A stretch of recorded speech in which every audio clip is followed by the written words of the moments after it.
Hi everyone, good morning. It's already 4:54. And maaga tayo ngayon kasi sino ka dyan? Today is our first day sa ating student teacher. Oh my god! And yung kailangan na oras na dapat nandun ako is 6 a.m. So, before 6 a.m. dapat nandun na tayo. Pero hindi tayo malate. At kasi bawal siya malate.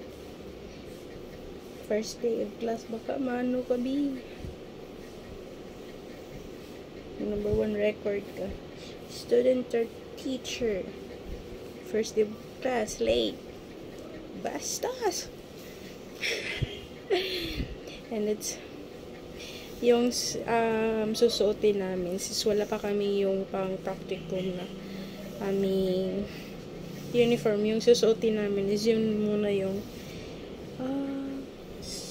nangyari sa hair ko, yung uniform namin since first year pa kami. Yun muna.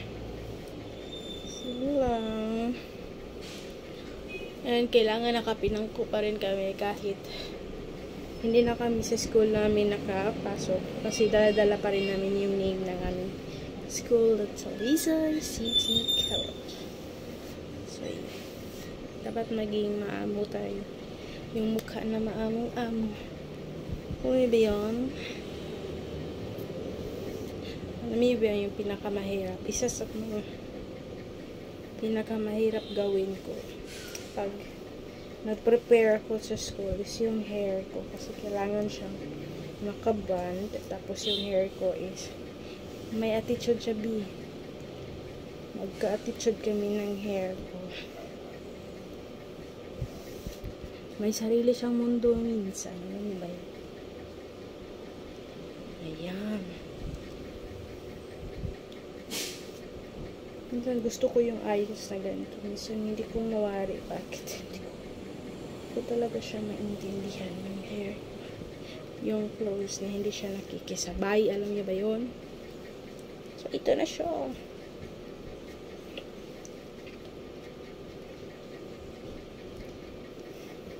The reason why we keep our bond is kahit na actually kahit na wala na kami, hindi kami pumapasok sa school talaga namin is dahil para we look neat and clean. Ayan. Ganito po.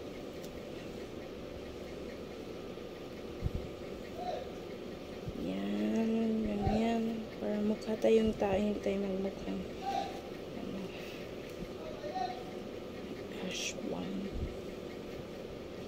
ayan.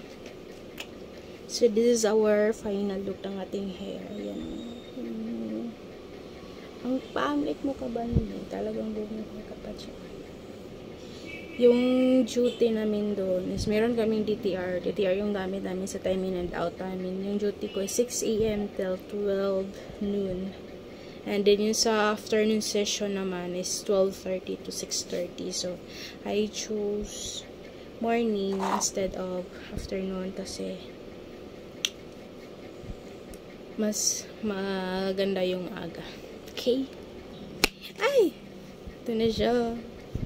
Hindi ko pala na-plansya yung uniform. It's already 5 a.m. I'm running late na.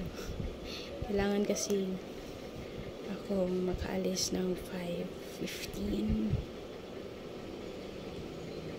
Saan lagway kami doon mag-standby pag wala pa yung teacher namin? Oh, shucks. So, this is gonna be our outfit for today. So, wait lang. So, ayun guys. Nakalis ako dito sa aming boarding house ng 5:10. Tapos, nakasakay ako ng e-bike ng 5:30. So, bali, nag-wait pa ako ng e-bike ng bali 3 minutes. And then, pumunta na tayo doon and Ang mahal ng plite ng e-bike, for God's sake, but it's all worth it kasi pangarap naman natin yung ating pinagsisikapan. So, ayun. So, pagdating ko doon sa mismong school, it's wala pang 5:30 is nakarating natin and we are safe for today. So, hindi tayo late and kasi yung call time is before 6, dapat nandun na kayo kasi ilalak yung gate ng by 6 a.m. So, goods yung ating time na pagkarating kasi makakapag-rest pa tayo ng ilang minuto. So, hindi tayo haggard. So, yun nga. Wait. Ako pa lang ata. Charot. Meron namang mga students. So, meron nakabanat ko. Gabi.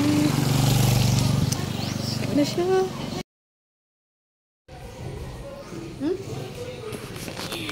Morning, early bird. Hala, namarog na lagi na akong buhok. Wala pagkita ka po nga sa alila. Pangisa ka ng kuwan dito sa Tuesday 6 to 12. So, ayun, at exactly 6 a.m. is meron isang teacher na nag-assist sa amin kung sino yung mga teachers na aming mentor bawat isa. So, bali, yung morning session pala is 9 kaming students. So, bali, 2 session kami. Yung isa academician and then kami mentors. So, ayan.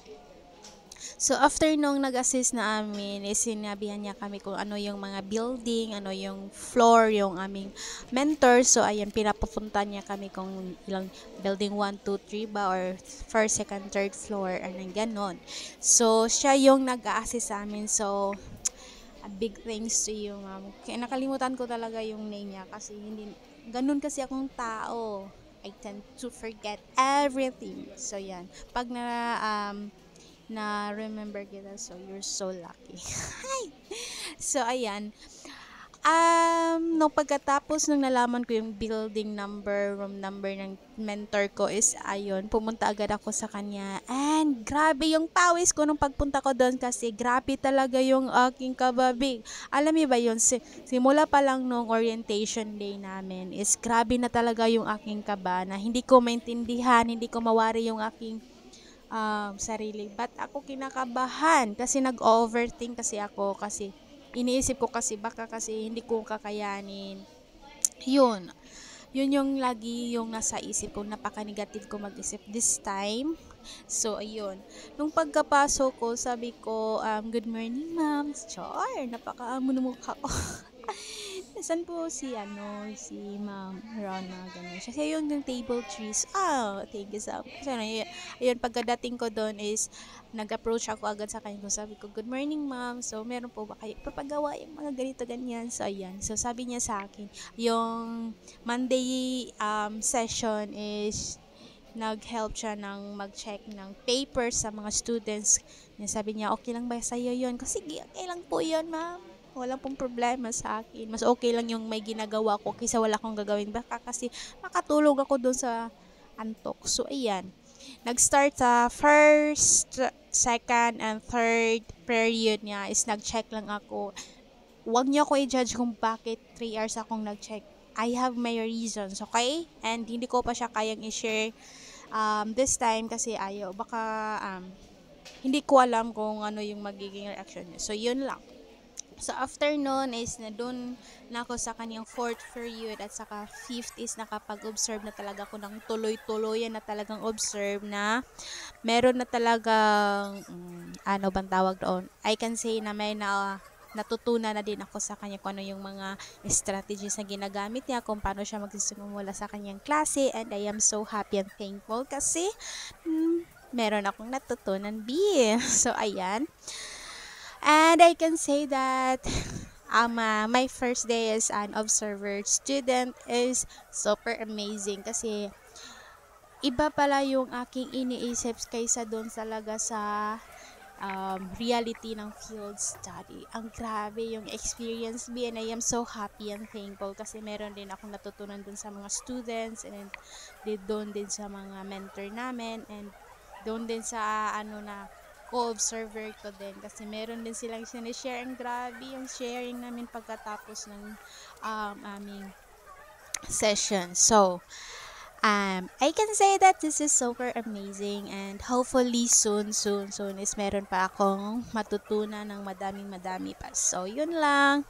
Yun lang muna for today and thank you so much for watching guys. See you on my next video. More experiences soon. So, pag meron po kayo gustong-gusto talaga sa buhay, huwag kayong sumuko, lumaban lang kayo sa buhay kasi makakarating din kayo sa dulo. Malayo pa, pero malayo na. Yun yung lagi nyong iisipin. Huwag nyong intindihin yung mga iniisip ng ibang tao para sa inyo. Lumaban kayo para sa pamilya niyo at para sa sarili niyo. Yun lang. Bye! See you on my next video!